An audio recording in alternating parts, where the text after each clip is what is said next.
After the madness of day one of free agency, there's still a lot of news coming out, as apparently Gary Trent Jr. is working on a long-term, lucrative contract extension with the Toronto Raptors, so we'll discuss that. Also, the Toronto Raptors are apparently interested in bringing back former Toronto Raptor Terence Davis, who they traded away a couple seasons ago for just a second-round pick, so we'll talk about that. And apparently, Thaddeus Young, to a lot of people's surprise, is coming back to the Toronto Raptors on a decently sized contract. The Toronto Raptors are not declining a $7 million option. So lots of stuff to break down today's video, all that more. But before we dive into it, we have a very exciting announcement, as this video is brought to you by Rentals.ca. And Rentals.ca is Canada's largest apartment hunting platform. They have the most rental listings all across the country. You can rent apartments, houses, condos, everywhere in Canada. Toronto, Calgary, Montreal, Vancouver, Ottawa, Winnipeg, Halifax, St. John's, where I'm to. They have a really clean website that's easy to use and makes it the best way for you guys to find the best potential rental that you're looking to find in your location. And you can look across Canada, you can look across your city on the neighborhood lawns, and you'll probably be able to find the Rentals.ca blue signs,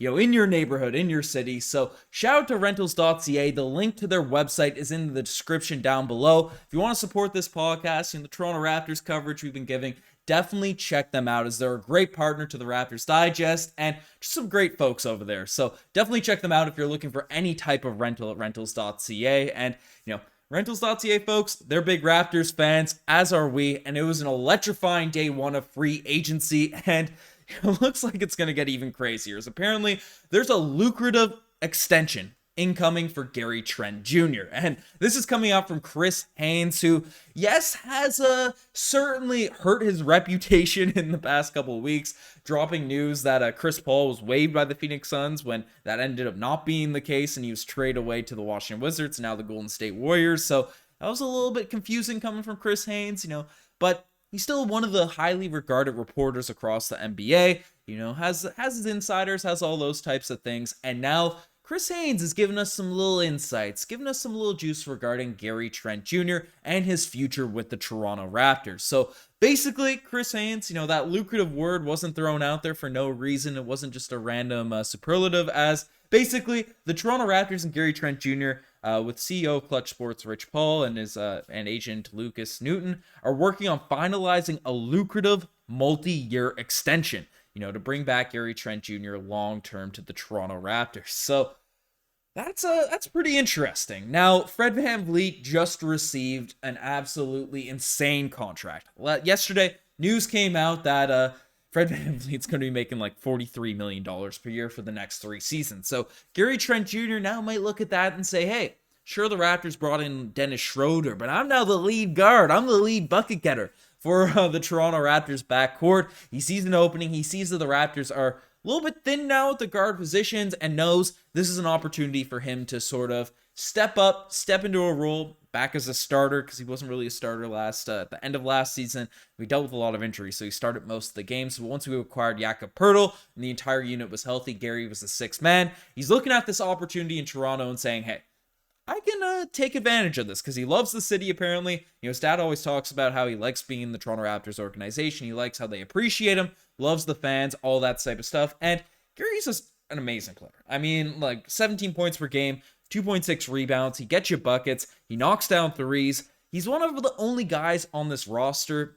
Obviously Grady Dick's coming in. Marquise Knoll can knock down some shots. But with Fred VanVleet gone, really one of the few natural shooters we have on this team now at this point. So, Gary can come in and provide a need, right? We need to fill that shooting, especially now where potentially when Fred VanVleet out, depending on what lineups we start rolling with, we could have a starting unit with Dennis Schroeder in the lineup, Scotty Barnes, and Jakob Poeltl. 3 guys, whether it's starting or not, 3 guys in our key rotation just aren't the most effective shooters. Dennis Schroeder isn't horrible by any means, but not guys known for the 3-point shooting ability. Gary Trent Jr.'s value is going to be that much greater for this team if he can come into next season and be consistent. Be a guy that, we can regard on, lean on to get us some buckets late in the shot clock, create some shots, because regardless of what you want to say about Fred VanVleet, he was the guy that took a lot of those late in the clock shots, took it upon himself to create when things sort of went awry. And now Gary Trent Jr. has that capability, maybe more so than Fred VanVleet,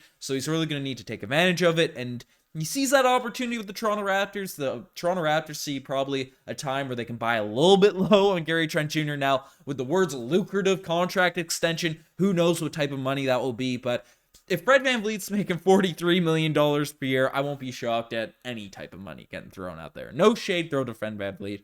Been praising him left, right, and center. Getting roasted by you guys. So shout out to Gary Trent Jr. Hope he gets his extension. Like to see him on this roster long term. Fred's on my mind. OG Anunoby, Pascal Siakam, those guys potentially free agents this upcoming year. Be nice to have some security with Gary Trent. Locking him in, knowing how long he'll be on this team. So good stuff there. Next thing we're talking about is another Toronto Raptors, or former Toronto Raptors shooting guard, as the Toronto Raptors are apparently interested in Terence Davis. Now, this report came out and it caught me by surprise.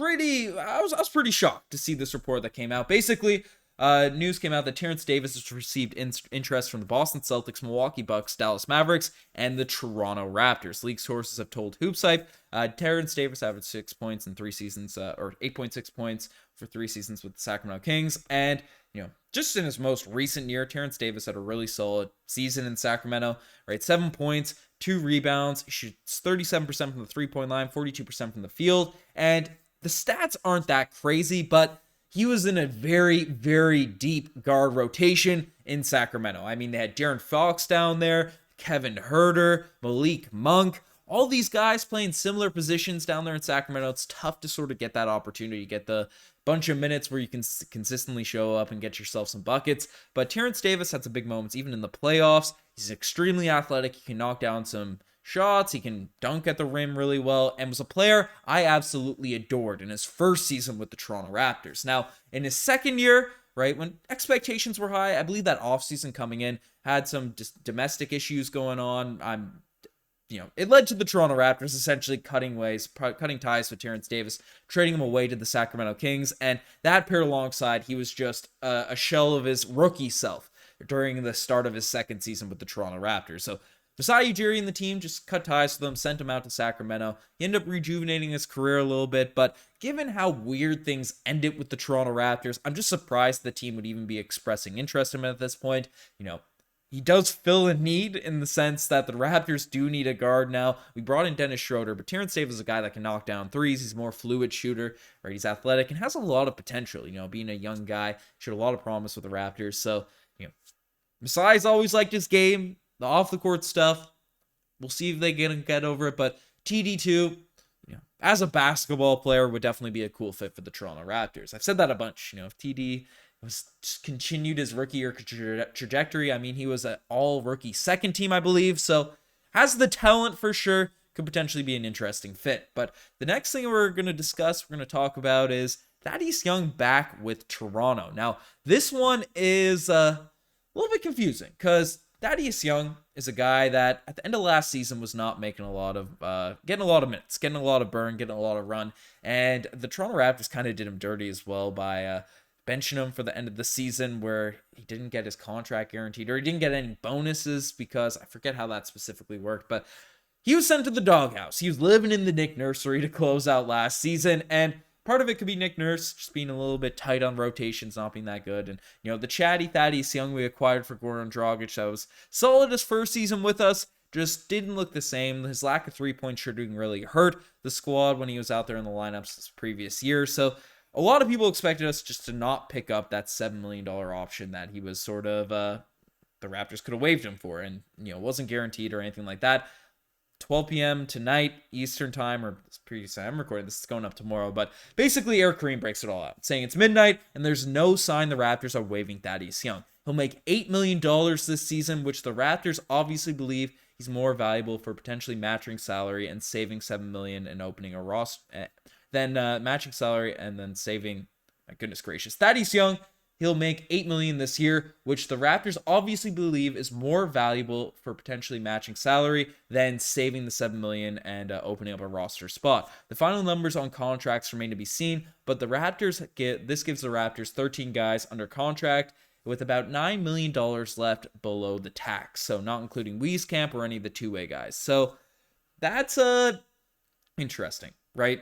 $8 million in today's NBA is not a heck of a lot of money. It's not something that's, $8 million 10 years ago, But still, for a guy that could potentially just be in your deep bench, it's interesting to keep him around. Now, it's similar to what they did with Khem Birch a couple seasons ago. They gave him a contract that was probably more than he was expected to get on the open market, but it ended up working out really well because, one, he filled a need for the Toronto Raptors when we signed him. I mean, the Raptors were in a desperate place at the big man position, so they overpaid a little bit to keep Khem Birch around, even though, given how he talked about the Toronto Raptors, probably would have stayed for minimal amount of money. But they rewarded him with a solid contract, and then the contract that they used for Khem Birch allowed us to make a trade for Jakob Poeltl. Now, say what you want about attaching first round picks to that Khem Birch deal and, acquiring Yak and stuff, but that Khem Birch money allowed us to bring back a guy like Jakob Poeltl and improve the roster. So having Thaddeus Young at the $8 million mark,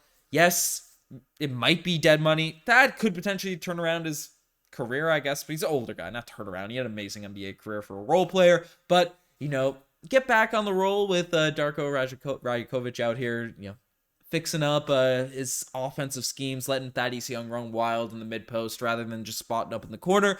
But, I don't have super high expectations for Thaddeus Young sort of turning things around in his 18th season, I believe, in the NBA. But him at that money could be something similar to Khem Birch. He could give you spot minutes, won't be horrible, but the Toronto Raptors want to make a trade. They can keep that, having that money, and they can deal him to a different squad, different team, and see what works out. So flexibility in a different way on the trade market rather than the free agent market picking someone up. So this might indicate we might be done picking up any crazy free agents, but we'll see.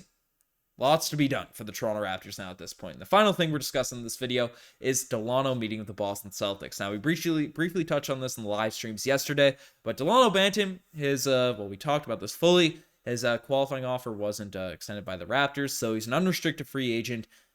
He could potentially be brought back or something along those lines, but apparently news has come out that Dalano Banton is taking a meeting with the Boston Celtics. So my one takeaway from this is that if Boston ends up signing Dalano Banton and he becomes a star, I will cry myself to sleep.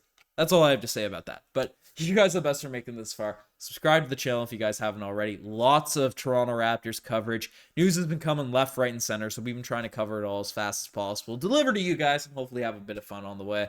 Lots of live streams and fun types of content coming this summer for myself and Riker, and lots of stuff from Digest Media. So appreciate all you guys as always. I'm signing out. Cheers.